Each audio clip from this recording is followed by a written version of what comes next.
Macho John Madden Juanito in my little house in Acamal, Mexico. I've lived in it for about 6 weeks. It's plain, but it's beautiful. And Marcos, the landlord, says he's going to put in a window right there. He really wants me to stay, and I really want to stay. I'll make a note about fun.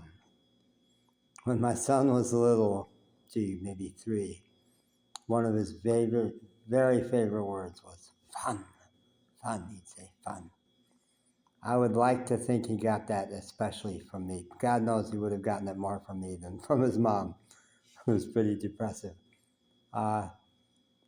Yeah, I'm devoted to fun. I think it's maybe the greatest value.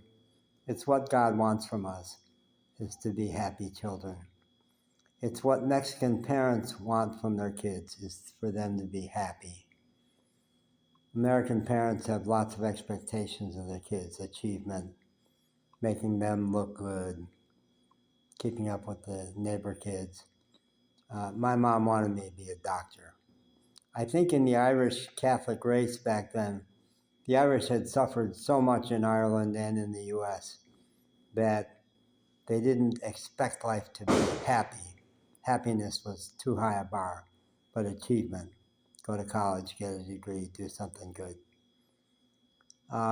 No, Mexican parents, the preeminent thing is a joker who sets off fireworks here. Hopefully not the whole holiday season.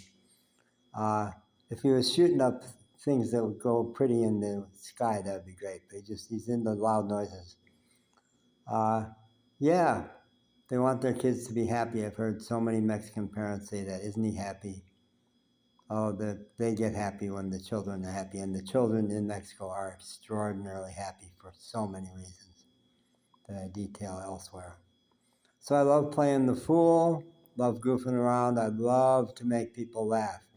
Now, when I was in elementary school and was a troubled kid, I was being sexually abused. So there was a needy, desperate edge to my being the class clown. It was pretty neurotic, but I was sharpening my skills. Yeah, physical comedy. I'm from Chicago. I love physical comedy, clowning around. Perhaps the best compliment I've ever gotten in my life.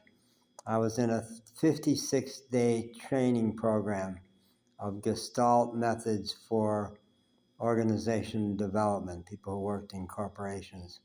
And at the end of that 56 days of training, we were giving strength bombardments to each other. Each of the 36 of us, 18 men and 18 women, sharp, smart, cool people, funny people. And we were telling each other what our strengths were. And Pat Whalen, who was a dear friend of mine and so sensitive, what a deep soul she was, she gave me the best one. She said, in a room full of very funny people, you're the funniest. But your humor is not just random. It's not showing off. It's not to be the star. Your humor, she said always, that was an exaggeration. She said, your humor is always in the service of the community. You help us laugh where we're tense. Help us laugh where we most need to relax a little. And at my best, that's true. I'm perceptive enough to try to insert the scalpel and have us laugh there. But the reason I say this is I was just dancing. I love to dance, and I love to play the fool on the dance floor. I love to teach people how to have fun on the dance floor, how to relax and enjoy it. And I was influenced by Monty Python through a woman, Patricia Deer, a friend of mine in Chicago, who in her workshops would teach people to do silly walks, a la Monty Python. And I do that. And I do silly dancing too.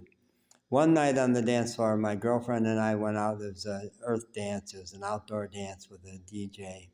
And I said to her, tonight I'm going to just do stupid dances. I want to do nothing that looks good, nothing that looks like dancing, just stupid, ugly, strange things. And I devoted myself to that, and I think I pretty much hit the mark. And the DJ followed me out and said, where'd you learn to dance? You're like the best dancer I've ever seen in my life. So somehow the creativity, the freshness grabbed him. Yeah.